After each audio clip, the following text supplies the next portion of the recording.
And now I'm really pleased to introduce our speakers. Bradley Tusk is a venture capitalist, a political strategist, a philanthropist, and a writer.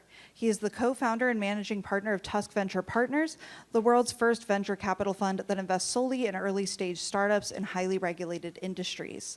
Rosen is a best-selling author of both cookbooks and novels and is the Emmy and James Beard Award-nominated host of Potluck with Rosen on NYC Life. She has frequently been featured on shows like NBC's Today Show and ABC's Good Morning America, and in publications including The New York Times, Bon Appetit, The Washington Post, and New York Magazine.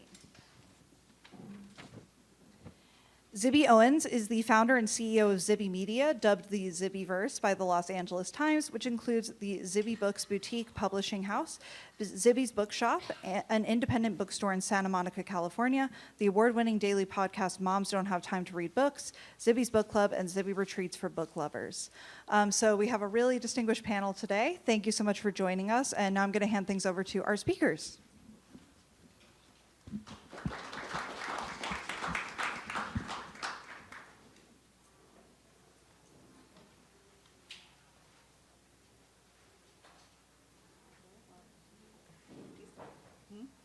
Or do you want to be in the middle? Okay. Hello. Hello, everyone. Hi. Okay. You all hear us? Great. Welcome. Thank you so much for coming to our panel. This is so wonderful. I actually just had to introduce two of the contributors to On Being Jewish Now. I'll give you a little background, and then I'd love for them to tell you about their essays in the book, and we can talk all things anti-Semitism and all the fun in the world at the moment. I am a New York City Reform Jew. Before October 7th, I was sort of a regular Jewish, I don't even know how to say that, but I was publicly Jewish, but not, it wasn't like the heart of my identity. It was a part of my identity, but not the be-all and everything.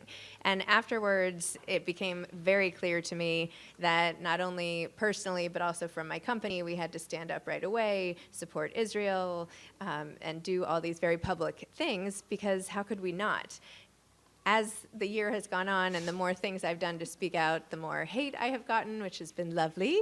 And yet it has brought me together with so many other Jewish people who are so amazing. And so I feel deeply that the fight among us is real. And I have met so many people along the way doing this book that I feel renewed sense of hope, even on days when I feel a little discouraged. So thank you to all of you for being a part of this.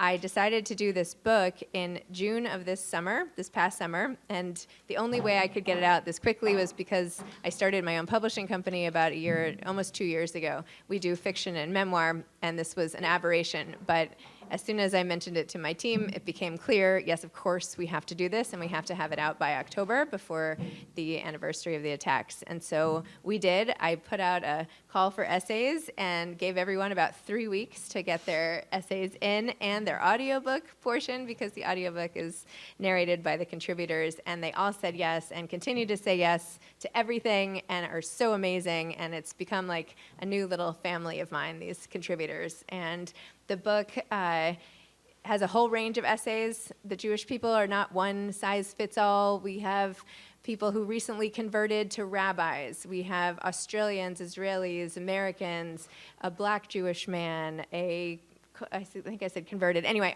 the whole spectrum, because of course it is a diverse group. And so the collection reflects that. My assignment was write about what it means and how it feels to be Jewish now, as if you were telling it to a friend. I didn't want this to be a political, historical book. I knew there would be tons of those, but this was, how do we all feel? Like, let's connect. And I hoped that by aggregating all of our voices and all of our stories, it would make people reading it feel seen, feel less alone, and hopefully reach people who are also not Jewish and might be curious about what our lived experience has been like and feel more compelled to help and advocate on our behalf.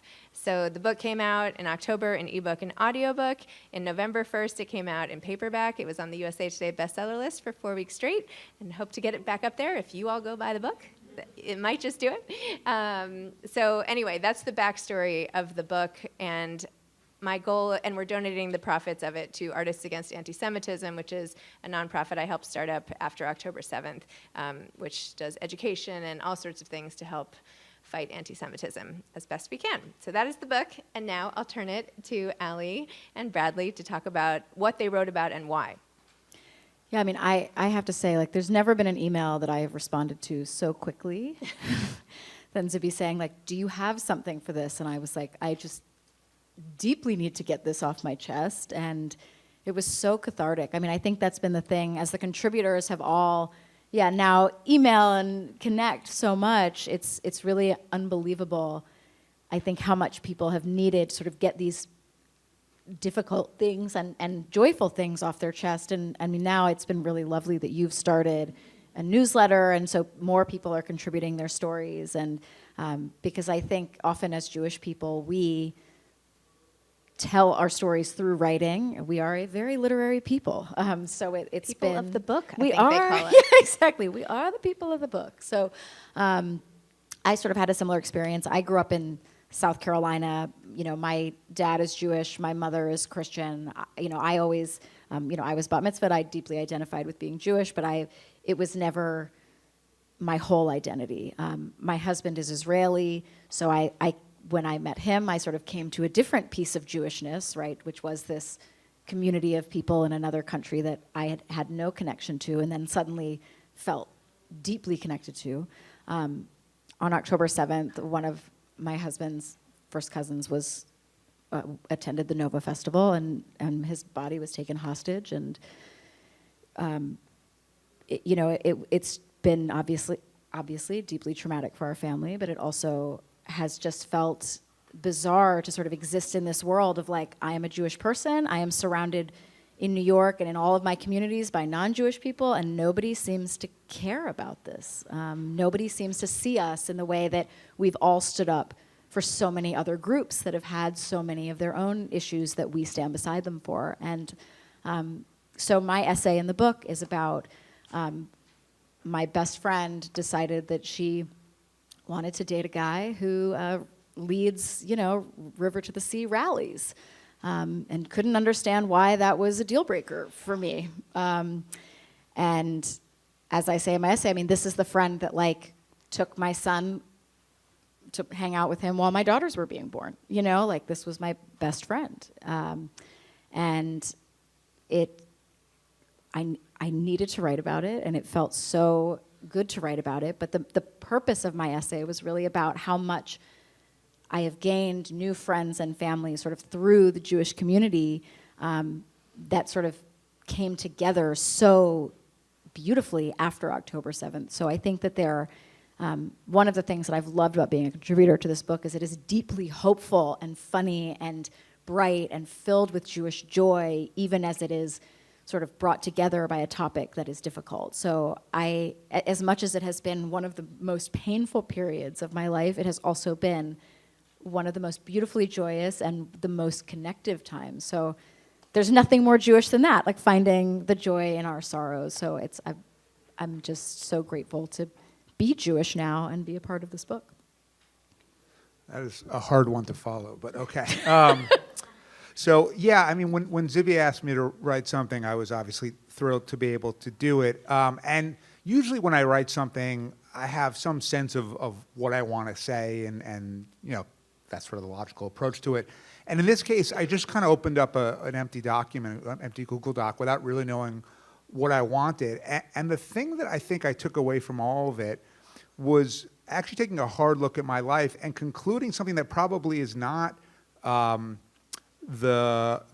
intuitive sentiment here, which is, honestly, I have experienced incredibly little anti-Semitism. I think that after October 7th, there was maybe a bit of a rush for American Jews to identify with Israeli Jews by sort of showing how we too are victims in different ways. And I have to be honest, I have never been a victim for being Jewish. And I think that that is in many ways an incredible testament to our country and our society, and also in many ways all the more reason why it is important to identify right now as being Jewish. I didn't start wearing a Star of David outside of my shirt until after October 7th because I wanted to be very clear who I was and that I'm very proud of it.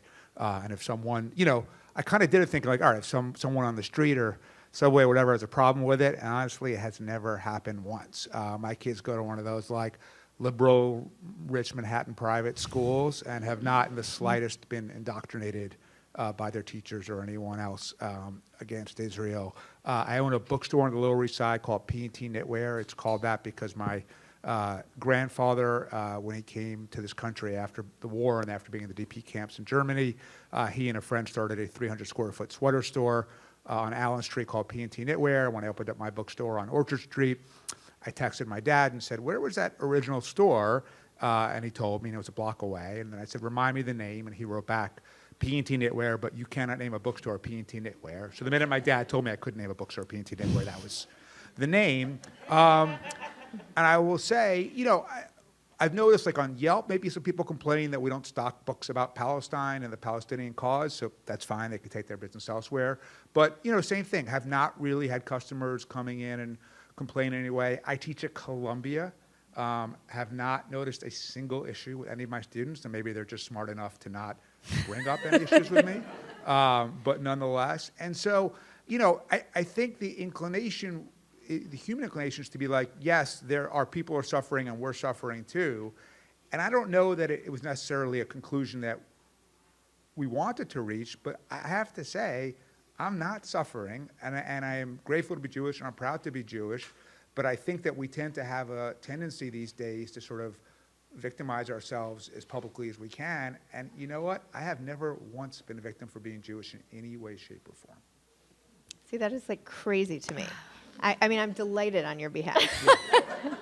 I'm curious in the audience, have any of you experienced anti-Semitism, especially in the wake of October 7th? And do you have public social media?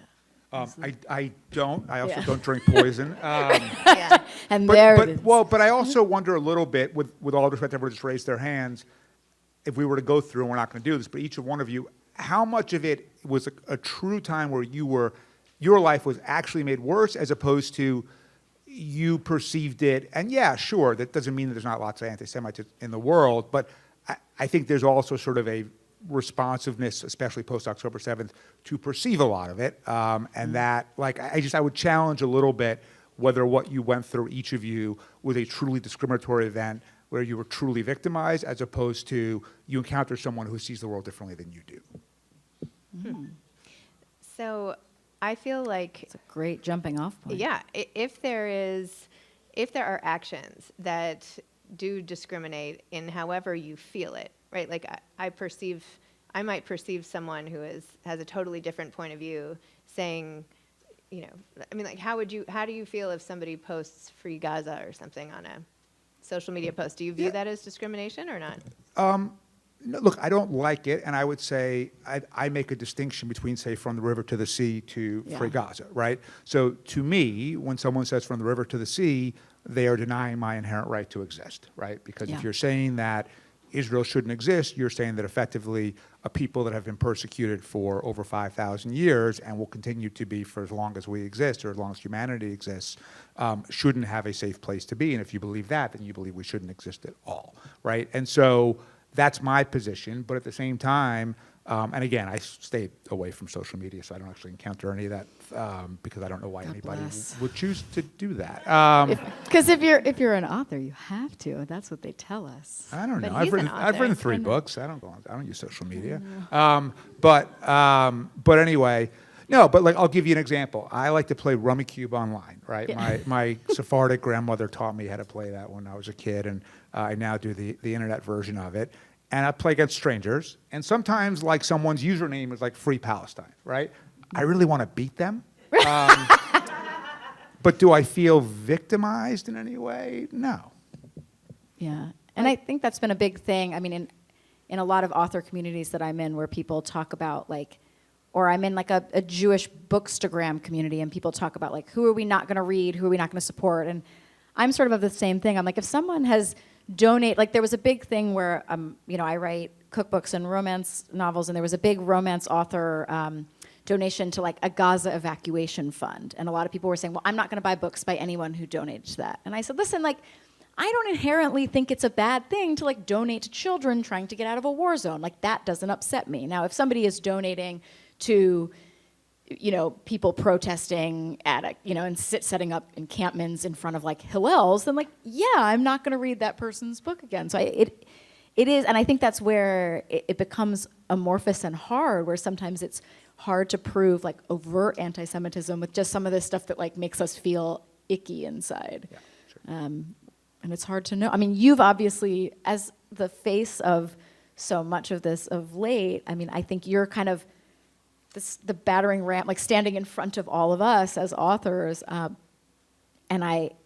so I think you of all people really could speak to that the most, because you've seen it so directly. And I mean, your post the other day almost made me cry. I mean, Zibby wrote about a friend that behind your back called you a raging Zionist. And I mean, we all were like, well, okay, so are we, But I mean, the way that it's said as a derogatory thing, I mean, I think, it's how publicly Jewish you are, I think, makes people targets in a way.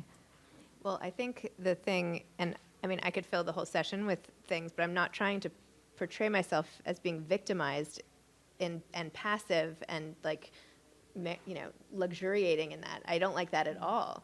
I view, if someone is saying something negative to me about Judaism or being a Zionist or whatever, that is just that is representative of so much other vitriol out there, right? It's not just an isolated incident.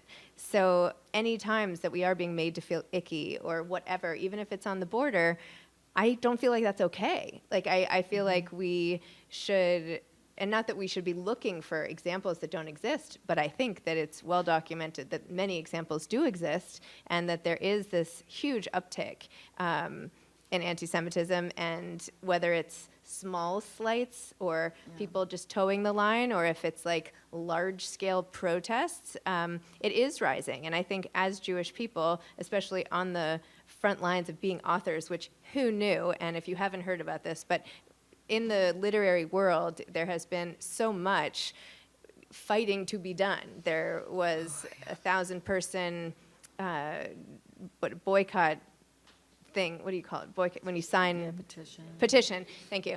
I didn't sleep much last night, but it's fine. 1,000-person petition led by Sally Rooney and Jumpa Lahiri and other authors who I had previously read and respected, who won't allow their works being translated into Hebrew, and who won't allow their work, literary agencies who represent anything with Judaism to keep going, and even organizations who want you to divest of any sort of Jewish anything. They want book festivals to not allow Israeli authors, no matter their political opinion, from showing up, just silence Jewish voices, which I think is disgusting. So this raises huge alarm bells for me, having just, just walking through this museum again. It's like we have to pay very close attention, and perhaps you're right, Bradley, there is an increased sensitivity to all this. I think also, like in thinking about my students, for example, or just because I have 2 teenage kids, I think in some ways a lot of what we've seen is, yes, unquestionably, the idea that college students are protesting in favor of terrorists is insane, right? I don't think anyone in this room would disagree with that.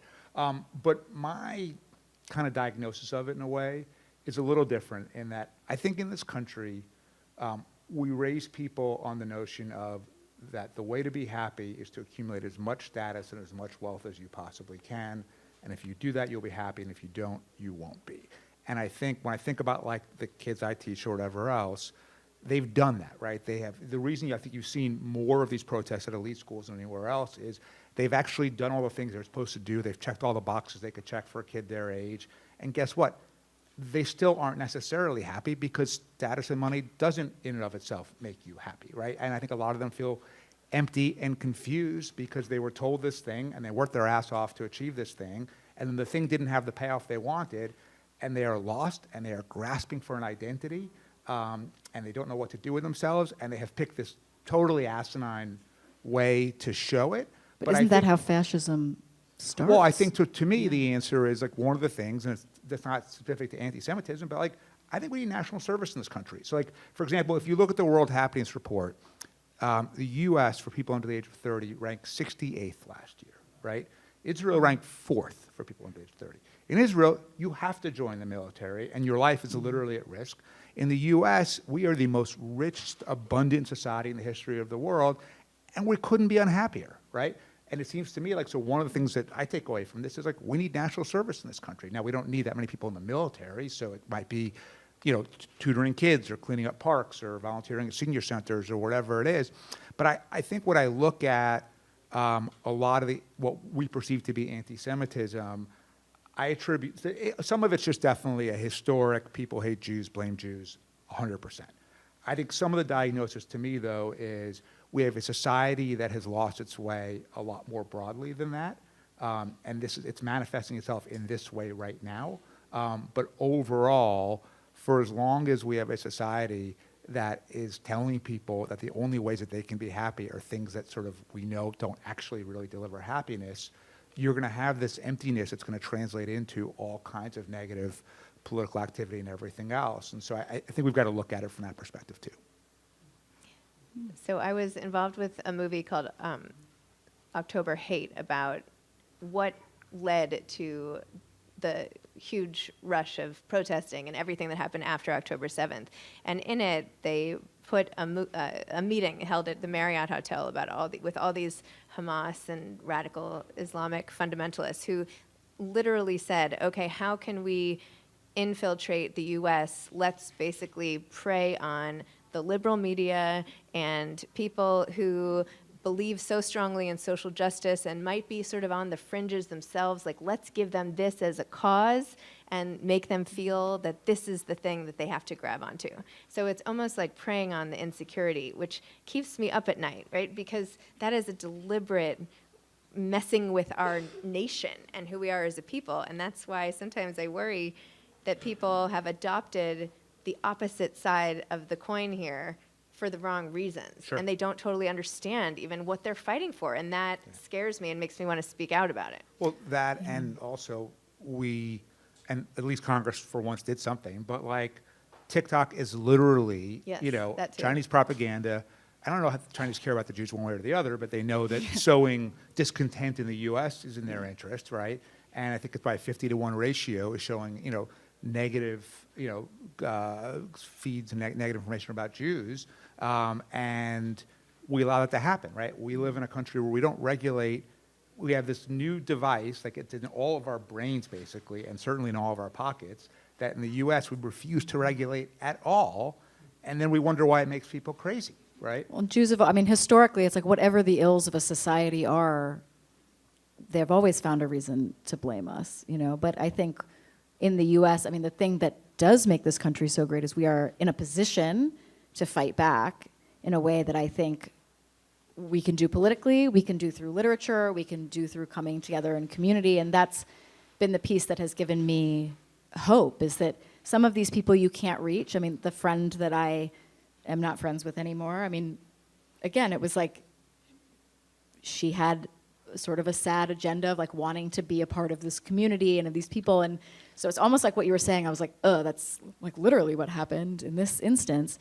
But it's also been amazing to watch the number of people that have read the book. What was amazing to me is like I have a friend who's Asian American, Hawaiian, who read the book. A woman that I went to high school with, so we're not in touch, and she read On Being Jewish Now and sent me this long email saying, I hadn't realized like it's not portrayed this way. I wouldn't know. I haven't seen it in the media, and it was so humanizing to understand the struggles of Jewish people. That is something that in previous generations, perhaps we would not have had in our arsenal. We would not have had the possibility to publish these kinds of books, to talk. And yes, we are up against loud, ignorant people, but we also have a lot at our disposal to fight against it. So I don't know. I feel I sort of oscillate between like the days where I feel extremely depressed and the days that I feel hopeful about it. But I do feel hopeful because I think that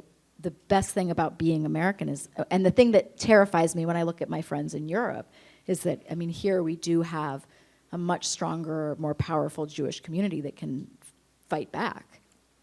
Yeah, and I would challenge you all to, if you are picking up a copy of the book, to give it to a good friend who is not Jewish and have a conversation with them. Because I feel like these are the conversations that are not being had. And there is so much bifurcation that it feels like there's no middle ground. And I think sometimes just being willing to sit down or go to coffee with someone and say, like, use this as a jumping off point, or one essay or whatever. Like, what do you think? I'm curious, Bradley. And by the way, Bradley has this crazy, brilliant mind and looks at the world in terms of how he can improve it, which I have so much respect And I think for. it's going to get me in trouble with about half the audience today. But No, yes. I mean, he's like on a campaign for mobile voting. He's talking about gun rights. He thought of, like, he was one of the first people to do Uber when that was like really controversial. I mean, he has a really interesting, bright thinker. So go back and read his backlog of stuff. But I'm curious because you and I both own bookstores, and many bookstores now are not stocking books of Jewish authors. I'm a Jewish publisher as well. There are now many bookstores who will not sell books I publish, even though they're not even by Jewish authors, because I am a Jewish publisher, which is like crazy. How do you feel? Like, what is our role in selling books, and as an author too? I mean, look, my employees are very, very liberal, right? Because it is a bookstore on the Lower East Side of New York City. And there have been some really hard conversations and some people that have had to move on as a result because, we stock 10,000 titles, right? And there's been 150 million books published in the history of the world. And there was a moment where people were complaining about censorship, and my answer was, if we had all 150 million books and then I removed one, like that would be censorship, right? Mm-hmm. In 10,000, we're making sure it's inherently censorship, and the censor is me because I'm the one paying the salaries here. And yeah, look, we recently had an employee who's not going to make it because we didn't want to put Tanahashe Coates' new book on the display table. We're selling it, but not putting it on the display table, and she was very upset about that and was told too fucking bad, and she's probably not going to be an employee that much longer. And we have had that for sure. In fact, this summer, my son, who's 15, worked at the bookstore, and they asked him to alphabetize the books, and he was going through them. He found some books that were pretty pro-Palestinian, and he texted me and said, "What should I do?" And I said, "Take them off the shelves." And you had all these employees who got a little upset about it, and it was like, if you want to go work at another bookstore, you're welcome to. Now, how many other bookstores are dumb enough to pay them way above minimum wage and give them benefits like I do? I don't know. So that's a choice they have to make. But yeah, and look, also, like, I founded this thing called the Gotham Book Prize a couple of years ago. And, our jury's really great, and we didn't really have to deal with the stuff that PEN and a lot of other groups have had to, and we're so much smaller that no one really cares either way. But last year when we were awarding the prize, we definitely made sure that the outcome was something that we were okay with, right? It didn't have to be a pro-Jewish book, but, anything that was kind of on the other side of it, no matter how many jurors might have liked it. It was one of those, there's that famous story where Lincoln had a cabinet meeting, and he said, "Who's against?" "Nay," and everyone raises their hands. And then he said, "How about aye?" And he raises his hands, and he said, "The ayes have it." We kind of had a version of that in the jury last year. But, overall, I think we've navigated it okay. If everyone's going to say we control everything, I mean, at least use the things you control. I Damn mean, like, right, yeah. they're going to say it anyway, so you might as well just do it. I'm curious, though, if either of you have any sort of larger scale solutions. We have all been speaking out, and even in these galleries, one of the things is like how to counteract hate speech, right? Make sure your public officials know about it. I actually reported an incident to the FBI, not that it did anything, but whatever. I was like, who else do I tell? Like, who is in charge here when these things keep happening? Who's the adult? Right? I mean, Yeah. So what can we do other than speak out, call out, anti-Semitic things when they happen, support each other? But like, I feel like we're missing something that we should all be jumping on board doing, because I feel like we all feel a little bit like we want to help, but we're not exactly sure how. Well, I think it's interesting. I just sent you an email. I have a friend who was kicked off a book festival for being pro-Israel, and meanwhile, the other people at this festival were posting horrifically, like, murderous things about Jews, and they were not kicked off the festival. And yeah, anyone who was at the romance panel already heard me talk about this a little bit, but she's really debating whether to sue, because she has a real case, because it's very well documented. There was a group of people that they were very aware of the other posts, and it's terrifying, for her. It's terrifying for anyone who wants to take legal action, which kind of feels like the only thing we can do. And so much of this is hard to prove that when it feels actually easy to prove, we all want to say, like, go off and do it, and everyone, whatever. But, she's the one who's going to have to stand up there. She's the person who's going to have to go in front of, a judge and jury and be attacked personally. And so, I think that there are things we can do, and I think often people are afraid of doing it, and there's real reasons to be afraid of it, but I think it's also standing in community. One of the things that I've been trying to do is stand with her and say, like, I will stand next to you, I will be with you, we will all, we will find people that have similar stories from this event. And so, I don't know, I think the tangible things that we can do are, we're not gonna change everybody's opinions, there are still gonna be books written. I just saw a Jewish woman who's very anti-Israel who has the new book, Genocide Bad. And I'm like, we're not gonna stop that book from being published, and nor necessarily should we try. We should not stock it, and we should not give it air, but we're not in the business of book banning, but we should be in the business of buying more Jewish books, looking online to see, like, when I buy a book now, I go into someone's Instagram and see, like, have you posted things where you hate me? Like, let me look at that, knowing who to support and stand up for and be there. I think that matters. Like, we're never going to get rid of it, like, this is a hate that is thousands of years old, but I think that we can use our economic power, use our voices, and be supportive and give more value to the people that have moral clarity. I think that does move the needle, even if there are days where it feels incredibly depressing. So there's a couple of kind of U.S. public policy ideas that I'll throw out there, but then also one idea that I've been mulling over that is very aggressive and probably shouldn't be ready for said in prime time, but I'll say it anyway. Say it. Of course. We're going to workshop your ideas here. Yeah. Get So from a U.S. standpoint, obviously Zibby just mentioned, she was nice to have me on her podcast about it recently. I've been trying to make it possible for everyone to vote in the U.S. in elections on their phones, because higher turnout, especially in primaries, is how you reduce the control of the extremes and the ideologues on both sides.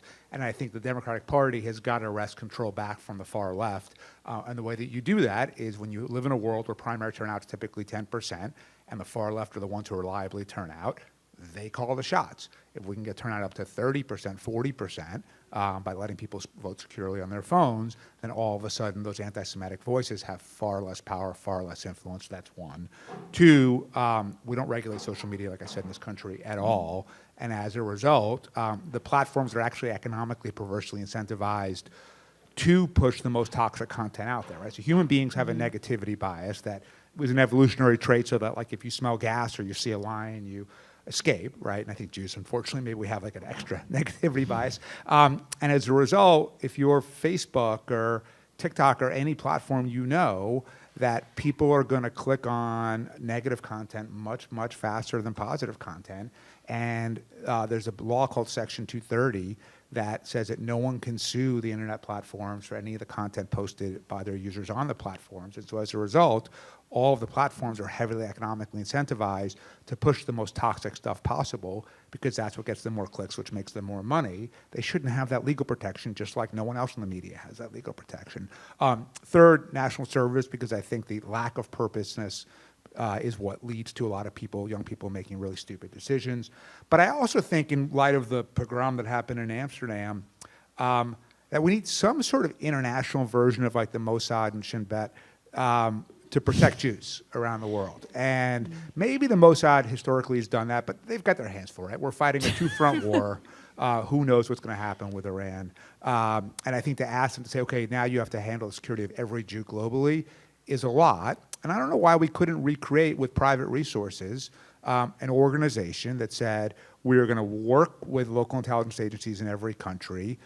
We are going to monitor all of the message boards and everything else to see where there might be risks. We're going to make sure people know about them. And then let's say that it's the Israeli soccer team playing somewhere and they're worried about it. We hire 1,000 security guards, at our own expense, to show up and protect the Jews there. But I just, in a community that has so much resource and so much money, it seems to me that putting something together to protect Jews and make Jews feel safer around the world wouldn't be that expensive, that hard to do. It would be controversial, yeah, but anyone who's upset that we're trying to protect ourselves, like, they're not for us anyway, right? So who cares what they think? And so I would like to see something like that happen. I have to say, I was in Italy this summer, and we went to a synagogue in Piedmont that was like the most unbelievably beautiful synagogue that I've ever seen in my life, and had no idea it even existed until I was looking for gelato on Google Maps and saw a Jewish star and was like, ooh, what's this? And they said that they had a whole new security input because there's a group in Israel that is doing this for historic synagogues around the world and That's making great. them safer. So I think it's a great idea. I don't know. I don't think it's that unrealistic. We're doing it for synagogues. Why not for people? There we go. Okay. We will be taking donations for this new nonprofit. Bradley and Allie's security force on the way. I was told to leave time for questions as well. So does anybody? Yes, go ahead. I just wanted to say, you were talking about, I think part of the problem is that we need to be braver in some way, and it's really Yeah. hard to fight through the fear. I was just posting all this stuff on my Facebook page because that's the only social thing that I do. And I am so sick of now, I get no likes because I'll post about the hostages and nobody says anything anymore.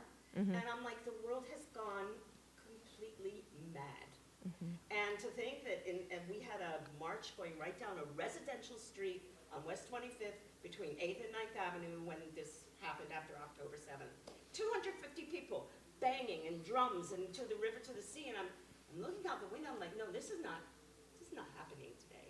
This is really like a bad dream. And I think it's just, people now they're afraid to post on social media. They're afraid that everybody's going to attack them.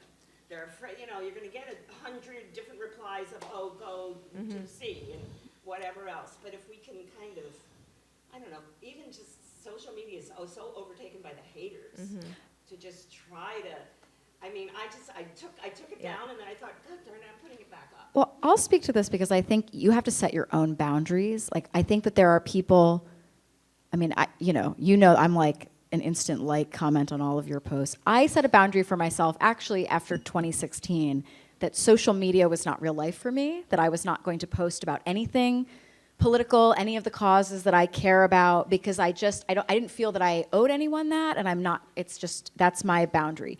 As you can see, it does not mean that in my real life I am not extremely vocal, passionate, volunteering, spending my time helping a friend find legal representation for her. So I think that if it's bothering you, don't feel like you are silenced because you are not posting about it. Like, I think social media can sometimes be this place where we feel like, oh, if we're not speaking out, then we're not speaking out, right? And I think that it's just such a toxic place that I think you can set your own boundaries and then say, like, where are you going to volunteer? What cause, what are you going to do for every Sunday in Central Park, my father-in-law goes and I go with him a lot. There is a march for the hostages every Sunday in Central Park that is organized by the hostage family group. They also protest in front of the head of the UN's house. Again, our protests are very different. They're very respectful. They are standing. There is no screaming. There is no graffiti. There is no hurting of anyone. But it is a clear message. I go to those things, and I feel that by standing up and being physically present, that I am there. I don't feel that I'm not speaking out. I just feel that I've set a boundary for myself with the internet, But how So much media coverage do these marches really get? That's another big problem. no, and that's The media doesn't support this. right. so- But we can't control everything, and I think you can pick like the pieces that make. Like, I feel good about how I'm standing up, and I think that is really important to like find ways for yourself, because it's so disheartening, and I think some people find a lot of joy in posting and saying it, and if that's your thing, like, thank God for you, because we need that. But I also think that it's okay to find your ways to stand up. Good. Okay. Yes. I loved this book. I did the audio for it, but one of the things for me on being Jewish now, it's not just the anti-Semitism and the anti-Zionism that's happening outside of the Jewish community. I think what has affected me the most is the anti-Zionism that I'm seeing in the Jewish community. Yeah. I would love to hear kind of your perspective on how Sure. you're managing that, specifically in the bookish space. Yeah, I'm not sure, again, from the bookish space, but I think that to a certain extent, just like I see all these students who are kind of lost and looking for identity, I think there are a lot of people who consider themselves very progressive, and their entire identity is that they're part of this sort of morally superior class, and whether or not they've achieved the other things in life that they might want to achieve, they're at least in their mind, I'm a better person than everyone else. And then the problem becomes, whatever then the standard is for that definition they feel compelled to try to meet because they want to prove that, like, yes, I am sufficiently woke, and therefore I won't get thrown out of the club. And they're so desperate to maintain that identity that they'll even go against their own people as a result. And so I think to a certain extent, it's really trying to take away some of the power, both of the people kind of on the far left in politics, but also in that we have let, over the last, 10 years or so, a lot of people decide what you can and can't say. And once you give people that power, then a lot of people who just either don't want to be canceled or want to be thought of in a certain way are going to follow along. And so, are there some genuinely self-hating Jews? Sure. Do I think most of them, though, are just picking their political identity and effectively taking the fact that maybe in their life hasn't worked out the way they want, but they sort of justify all of it through their moral superiority and say that that identity to them is more important than their Jewish identity? Yes, and so I think that we have to go after that, but I think we have to go after that, in multiple ways. I kind of want to bring intersectionality into this conversation, specifically as women in the Jewish community when it comes to anti-Semitism. The fact that as women, we probably experience it more because we look like easier targets to people, and that maybe you haven't had someone Maybe. comment on your identity because you are a white man. Yeah, maybe. And how have you seen that? Specifically, I know from my college, our entire Hillel board is women, and so we have been Awesome. easier targets. And Zibby, I'm sure you've seen many of our protests because we're down the block from your city townhouse.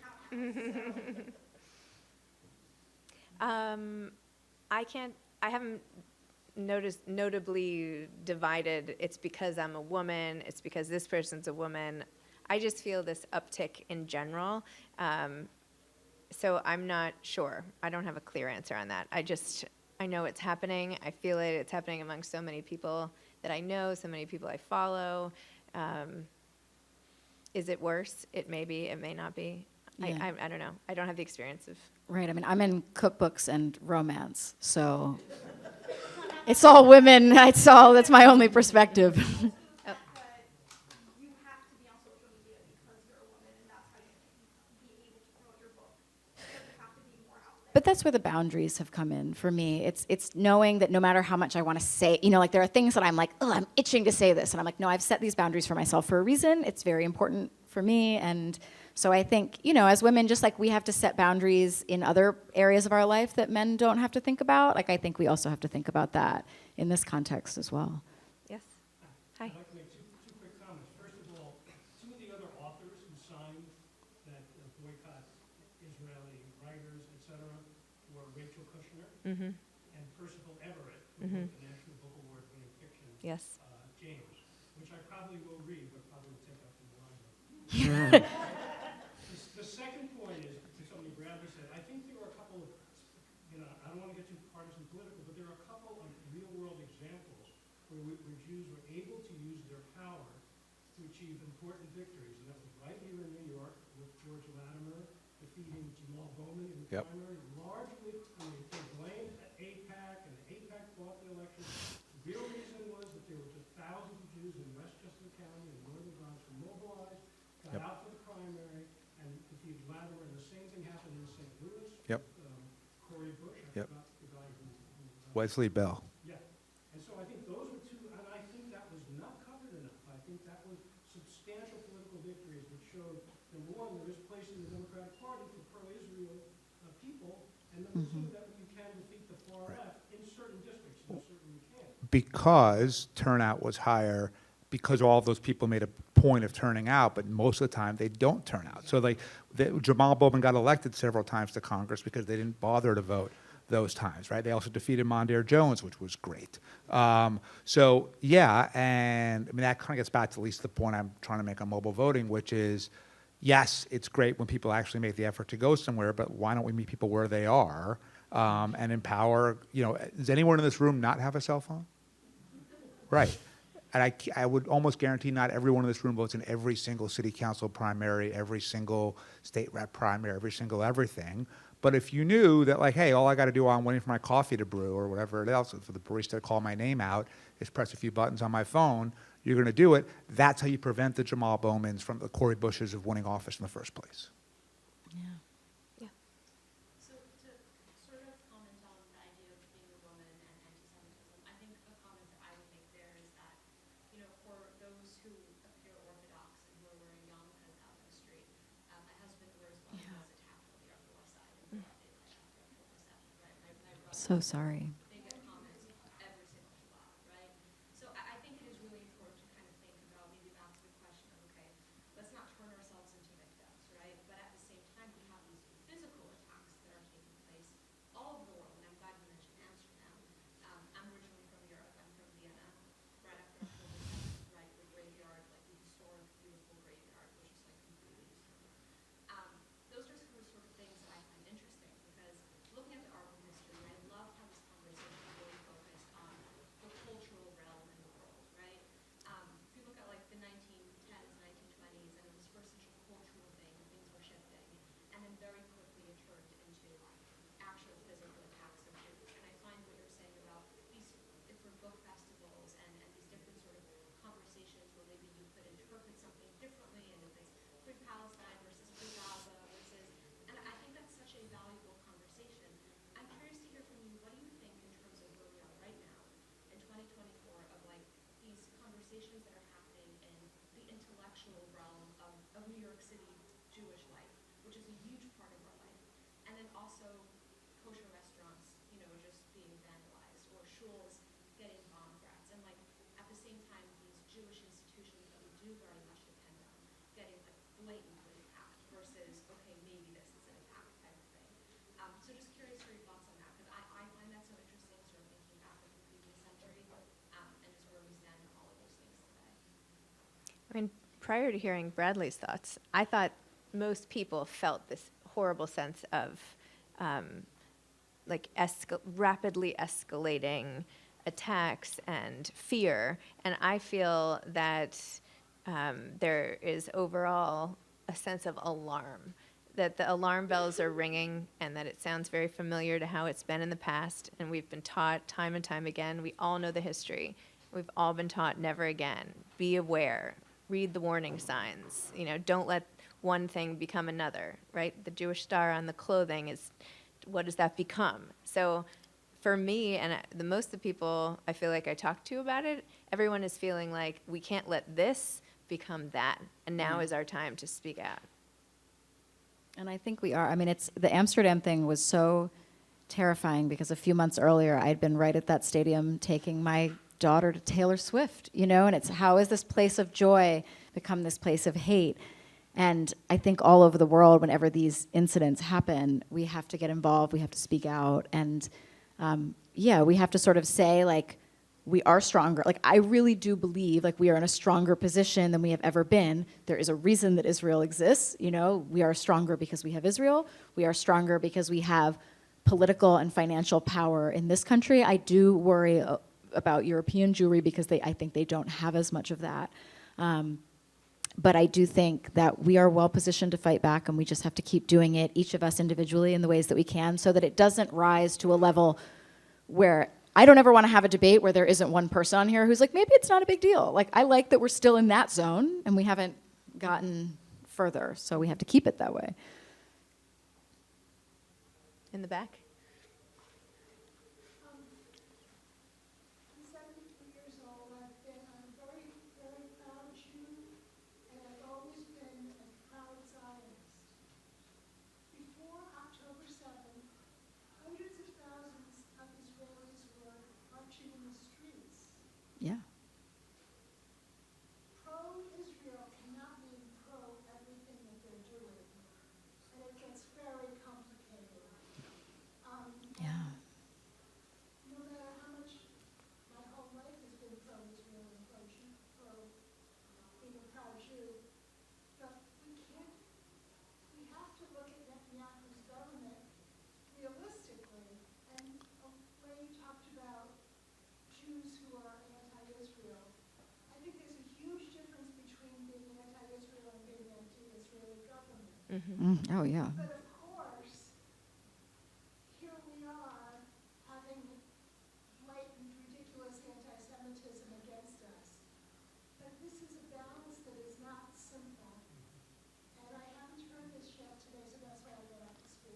No, you're absolutely right. It doesn't mean, yeah.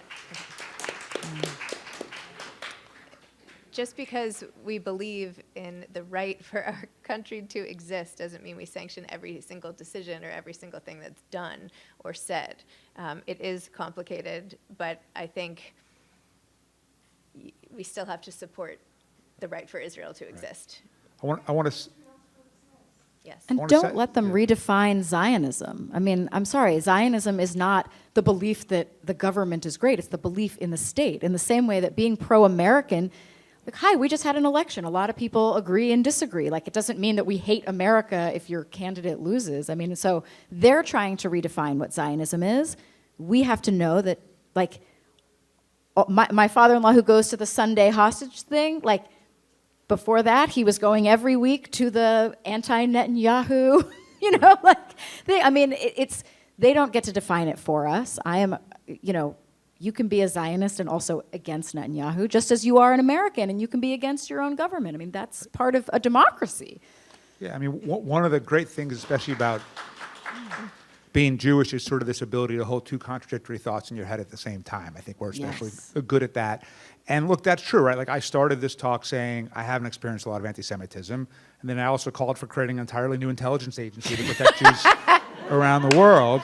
And the same thing is true here also, right? So on one hand, yeah, I mean, I think that Bibi's sort of support for not requiring Orthodox to be in the military is ultimately the death of Israel. And I think part of the reason why Israel was fourth in the World Happiness Report is because there is a shared sense of purpose and service and meaning, and that once that goes away, the country's in serious trouble.